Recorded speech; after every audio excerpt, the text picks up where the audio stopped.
நிவின் கிட்ட குமரனும் கங்காவும் சொல்கிறாங்க, இந்த மாதிரி வந்து நாங்கள் ரிஜிஸ்டர் பண்ணிட்டோம், இதுக்கப்புறம் என்ன பண்ணுறதுன்னு தெரியல, ஒரே குழப்பமாக இருக்குன்றாங்க. அதெல்லாம் ஒன்றும் பிரச்சனை இல்லை, நீங்கள் தான் ரிஜிஸ்டர் பண்ணிட்டீங்களே, இதுக்கப்புறம் கவலையே கிடையாது. சரி, அதில் போகிற ட்ரெஸ் எல்லாம் எப்படி இருக்கும் அப்படின்னு சொல்லிட்டு கேட்டோன்னே, இப்படி தான் இருக்கும் அப்படின்னு சொல்லிட்டு நிறைய ஃபேஷன் ஷோட ட்ரெஸ்ஸஸ்லாம் காமிக்கிறாரு. இந்த மாதிரி டிஃப்ரெண்ட்டாக வந்து தைக்கணும், ஈஸியாக தைச்சிடலாம், அதெல்லாம் ஒன்றும் ப்ராப்ளம் இல்லை. ஆனால் வந்து இந்த டிசைன்ஸ்லாம் வந்து எப்படி வந்து பண்ணுறது, இதே மாதிரி டிசைன் பண்ணணுமா இல்லை வேறு மாதிரி டிசைன் பண்ணுவோம், நீங்கள் இதை பார்த்துக்கோங்க, ஆனால் இந்த மாதிரி இல்லாமல் வேறு மாதிரி இதுலேயே வேறு என்ன பண்ண முடியும்னு பார்த்து பண்ணிக்கிங்க அப்படின்னோடனே, சரி நான் டிசைன் பண்ணி கொடுக்குறேன், உங்களால் தச்சிட முடியுமா அப்படின்னு சொல்லிட்டு கேட்டோன்னே, கண்டிப்பாக முடியும்னு சொல்லிட்டு குமரன்னு சொல்கிறாரு. 2 பேருமே சேர்ந்து அந்த டிசைன்ஸ்லாம் எப்படி வந்து தைக்கணும்னு சொல்லிட்டு முடிவு பண்ணி தச்சிட்ருக்காங்க. இதை பார்க்கும்போது நிவின் ரொம்ப சந்தோஷப்படுறாரு. பரவாயில்ல, நீங்கள் ரொம்ப நல்லா தைப்பீங்கன்னு எனக்கு தெரியும், கரெக்டாக வந்து தச்சு எடுத்துக்கிட்டு அந்த அட்ரஸ்க்கு வந்துடுங்க, அந்த அட்ரஸில் தான் உங்களுக்கு அந்த ட்ரெஸ்ஸை வந்து வேர் பண்ண, நான் மீதிக்கு இதெல்லாம் பேசிவிட்டு உங்களுக்கு சொல்கிறேன் அப்படின்னு மாதிரி நிவின் சொல்கிறார். ரொம்ப சந்தோஷப்படுறாங்க. நம்ம வாழ்க்கையிலையும் கண்டிப்பாக வந்து முன்னுக்கு வருவோங்க, பார்க்கலாம் அப்படின்னு சொல்லிட்டு வந்து தைக்க ஆரம்பிக்கிறாங்க குமரன் கூட சேர்ந்து. அடுத்து வந்து இங்கே என்ன பண்ணுறாங்கன்னா, செமையாக டென்ஷன் ஆகிடுறாங்க நம்ம வந்து விஜய். விஜய் என்ன பண்ணுறாரு, காவேரி உள்ளே கூட்டின்னு போகிறாரு. இதுதான் ஆஃபீஸ் தெரியும் உள்ள ஆல்ரெடி அப்படின்னோடனே, எனக்கு தான் தெரியுமே, ஆல்ரெடி நான் சைன் பண்ண வந்திருக்கேன்ல அக்ரிமெண்ட்டு அப்படின்னு சொல்கிறாங்க.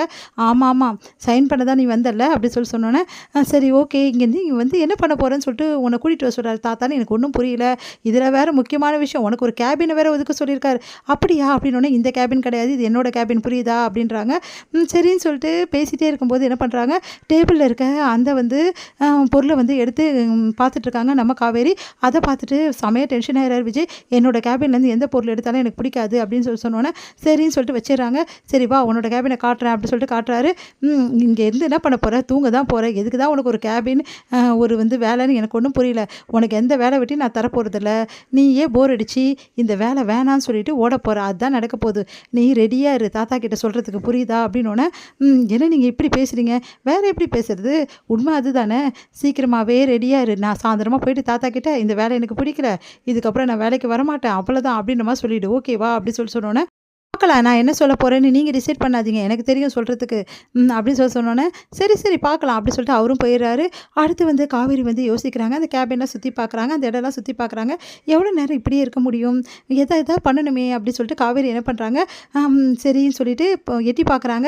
பார்த்தா விஜயை காணோம், அப்பா அவர் காணோம், இப்போ நம்ம போகலாம் அப்படின்னு சொல்லிட்டு உள்ளே போகிறாங்க. உள்ளே போயிட்டு அங்கே இருக்க அந்த வேலையாட்கள், அங்கே இருக்கிறவங்க எல்லாருக்குமே வந்து போய் பார்க்குறாங்க.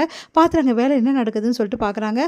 அதையெல்லாம் சுற்றி பார்த்துட்டு உடனே என்ன பண்ணுறாங்க, விஜய் வந்தாலும் வந்துடுவார், நம்ம வந்து உடனே போகணும் அப்படின்னு சொல்லிட்டு அங்கே இருக்க மேனேஜர் அவங்க கிட்ட ஸ்டாஃப்லாம் பேசுகிறாங்க.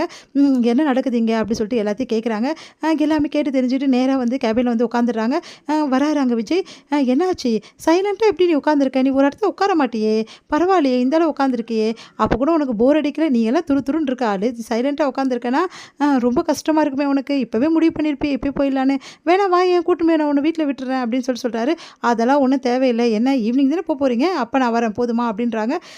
இப்படி பண்ணுறாள் இவ அப்படி சொல்லிட்டு டென்ஷன் ஆகிறாரு. இங்கே வந்து குமரனும் கங்காவும் வந்து சூப்பராக வந்து ட்ரெஸ்ஸை வந்து வேர் பண்ணிகிட்ருக்காங்க. அதை பார்த்துட்டு வந்து நிவின் காமிச்சுடுற, நிவின் வந்து சூப்பராக இருக்குது, கண்டிப்பாக வந்து செலெக்ஷன் ஆகும் அப்படின்ற மாதிரி சொல்கிறாரு. சரி ஓகே, அங்கே வந்து பேர் ஒருத்தவங்க இருப்பாங்க, அவங்களுக்கு தான் நீங்கள் இந்த ட்ரெஸ்ஸை நீங்கள் கொடுக்கணும், அவங்க தான் வந்து இது உங்கள் ட்ரெஸ்ஸை போட்டுட்டு ஃபுல்லாகவே வந்து வளம் வருவாங்க அப்படின்னு சொல்லிட்டு சொன்னோன்னே, அப்படியா அப்படின்னு சொல்லிட்டு கங்காவும் குமரனும் ஆச்சரியமாக கேட்குறாங்க நிவின் கிட்ட. இதோட முடியுது.